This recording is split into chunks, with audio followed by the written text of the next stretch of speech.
అందుకే మీరు ఒక్కటి బాగా గుర్తుపెట్టుకోండి, భక్తి అన్న మాటకు అర్థం కేవలంగా దేవాలయానికి ప్రదక్షిణాలు చేయడం, దేవాలయానికి పువ్వులు పత్రి వేసి పూజ చేయడం, లేకపోతే ఇంట్లో పూజ చేయడం కాదు. అంతకన్నా ఇంకా పై స్థాయి భక్తి పండడం. ఆ భక్తి అన్న మాటకు అర్థం ఆయన యందు ప్రేమ. ఆయన ఉన్నాడన్న మాట ఒకటి ఒప్పుకుంటే కదా, ఆయన ఉన్నాడు అన్న మాట ఒప్పుకున్నది నిజమైతే, ఆయనకి నేను చేరువ అవ్వాలి అని కోరుకుంటే నిజానికి నేను చెయ్యవలసింది ఏమిటి? ఆయన చెప్పినట్టు బ్రతకాలి. ఆయన ఏది చెయ్యమన్నాడో అది చెయ్యాలి, ఆయన ఏది చెయ్యొద్దన్నాడో అది చెయ్యకుండా ఉండగలగాలి.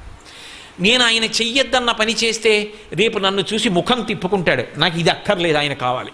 ఆయన అనుగ్రహం ఉందా, నాకు ఏదైనా దొరుకుతుంది. ఆయన ముఖం తిప్పుకున్నాడా, నీ తెచ్చుకున్నది ఏదీ నాకు నిలబడదు. అందుకే భక్తి యందు రెండు విరుద్ధ లక్షణాలు ఉంటాయి. భక్తి వలన భయం ఉంటుంది, భక్తి వలన ధైర్యం ఉంటుంది. ధైర్యంగానూ భయంగానూ ఒకేసారి ఉండడం కుదరదు. కానీ భక్తి ఉన్నవాడు ఆయన ఉన్నాడని ధైర్యంగా ఉంటాడు, భక్తి ఉన్నవాడు ఆయన ఉన్నాడని తప్పు చేయడానికి భయంగా ఉంటాడు. రెండిటినీ ఏకకాలమునందివ్వగలిగినది ఏది అంటే భక్తి. అంతేకాని కేవలం పదార్థాలు తీసుకొచ్చి ఆయన మీద పోసేయడం భక్తి అంటే అంత బాగా కుదురుతుంది అన్నంత స్థాయిలో చెప్పడం కష్టం.